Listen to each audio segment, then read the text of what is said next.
ఇది మంత్రపుష్పం వివరణ యొక్క 4వ భాగం. మంత్రపుష్పం మరియు నారాయణ సూక్తం యొక్క యూట్యూబ్ వీడియోల లింక్లని ఈ వీడియో డిస్క్రిప్షన్లో ఉంచుతున్నాను, చూడండి. సూర్యుడి ఉష్ణశక్తి వల్ల నీటి ఆవిరి మరియు హైడ్రోజన్, ఆక్సిజన్, నైట్రోజన్ లాంటి గాలిలోని వాయువులు గతిశక్తిని పొంది ఒక చోటు నుండి మరో చోటికి ప్రయాణిస్తాయి. నీటి ఆవిరి మేఘాలుగా మారి గతిశక్తి వల్ల ఆ మేఘాలు మరో చోటికి వెళ్ళి అక్కడ చల్లబడడం వల్ల వర్షిస్తాయి. అంటే సముద్రం నీరు అనే పదార్థంలోకి ఉష్ణశక్తి ప్రవేశించి ఆ నీరు మేఘంగా మారింది. అలాగే గురుత్వాకర్షణ శక్తి క్షేత్రంలోకి పదార్థాలు అంటే అన్ని గ్రహాలు ప్రవేశించి ఆ శక్తి ప్రభావంతో తేలుతూ పరిభ్రమిస్తూ ఉన్నాయి. భూమి ఆకర్షణ శక్తి క్షేత్రంలో చంద్రుడు తేలుతూ భూమి చుట్టూ ప్రదక్షిణ చేస్తున్నాడు కదా. అంటే శక్తికి ఆవాసం పదార్థం, అలాగే పదార్థానికి ఆవాసం శక్తి అవుతుంది. అంటే అవి రెండు పరస్పర ఆధారంగా ఉంటాయి. ఇదే సత్యాన్ని ఈ మంత్రపుష్పంలో పదార్థమైన మొగ్గ అంటే హృదయం మీద ఆత్మశక్తి ప్రవేశించి దానిని పుష్పింపచేస్తుంది అనే ఉదాహరణతో వివరిస్తాడు. శక్తి మరియు పదార్థం ఒకదాని మీద మరొకటి పరస్పరాధారంగా ఉన్నాయని చెప్పడానికి ఇందులో 7 ఉదాహరణలు చెప్తాడు.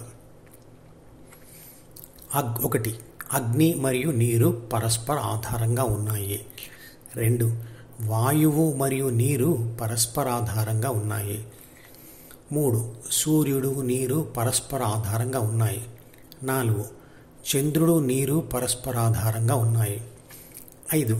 నక్షత్రం, నీరు పరస్పరాధారంగా ఉన్నాయి. 6. మేఘాలు మరియు నీరు పరస్పరాధారంగా ఉన్నాయి. 7. వర్షము మరియు నీరు పరస్పరాధారంగా ఉన్నాయి అని వివరిస్తాడు.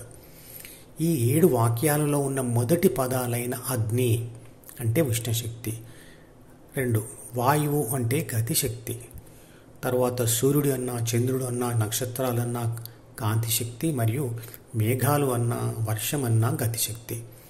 వీటన్నిటిలో ఉష్ణశక్తి, గతిశక్తి, గ్రహాల మధ్య ఆకర్షణ శక్తి మరియు కాంతిశక్తి దాగి ఉన్నాయి. ఇవన్నీ కూడా పై వాక్యాలలో ఉన్న 2వ పదమైన నీటి మీద అంటే నీరు అనే పదార్థం మీద ఆధారపడి ఉన్నాయి. అలాగే నీరు ఆ శక్తుల మీద ఆధారపడి ఉంది అంటాడు. అంటే శక్తి మరియు పదార్థం పరస్పర ఆధారంగా ఉన్నాయి అని అర్థం చేసుకోవాలి. సూర్యుడి యొక్క ఉష్ణశక్తి వల్ల ఏర్పడ్డ గతిశక్తియే వాయువులు కదలడానికి అంటే గాలి వేయడానికి, మేఘాలు కదలడానికి, వర్షం రావడానికి కారణం. అగ్ని, సూర్యుడు మరియు నక్షత్రాలు ఉష్ణశక్తి మరియు కాంతి శక్తుల కేంద్రాలు. చంద్రుడు కూడా సూర్యుడి నుంచి వచ్చిన కాంతి శక్తిని పరావర్తనం చెందిస్తున్న పదార్థమే. అగ్నికి నీరు నివాసం అంటే నీటిలో అగ్ని ఉంది అనడానికి ఉదాహరణలు. సముద్రంలో అగ్ని ఉంది అంటే అగ్నిపర్వతం ఉంది, దానినే బడబానలం అంటారు. నీటిని రసాయన శాస్త్ర భాషలో డైహైడ్రోజన్ ఆక్సైడ్ అంటారు. ఇందులో ఉండే హైడ్రోజన్ మరియు ఆక్సిజన్ మండే స్వభావం కలవి. అంటే నీటిలో అగ్ని ఉన్నట్టే కదా. మరి నీటికి అగ్ని నివాసం ఎలా అవుతుంది అంటే అగ్నిలో నీరు ఎలా ఉంటుంది చెప్తాను. నీరు ఒక పదార్థం, అందులో హైడ్రోజన్ మరియు ఆక్సిజన్ అనే మండే స్వభావం ఉన్న వాయుస్థితిలో ఉండే మూలకాలు కలిసి ఉన్నాయి. ఈ రెండిటికి అగ్నిగా మారే శక్తి ఉంది. ఆక్సిజన్ సమక్షంలో మండుతున్న హైడ్రోజన్ నుండి నీరు వస్తుంది. వీటన్నిటినీ ఒక్క మాటలో చెప్పాలంటే శక్తిలో పదార్థాలు తేలుతూ ఉంటాయి. ఉదాహరణకు భూమి ఆకర్షణ శక్తిలో చంద్రుడు పరిభ్రమిస్తూ ఉండడం, అలాగే పదార్థాలలో శక్తులు చేరుతూ ఉంటాయి. ఉదాహరణకు విసిరిన రాయిలో గతిశక్తి ప్రవేశించడం. ఇక ప్రతి పదార్థ పరమాణువులలో ఎలక్ట్రాన్లు గతిశక్తితో నిరంతరంగా తిరుగుతూ ఉంటాయి.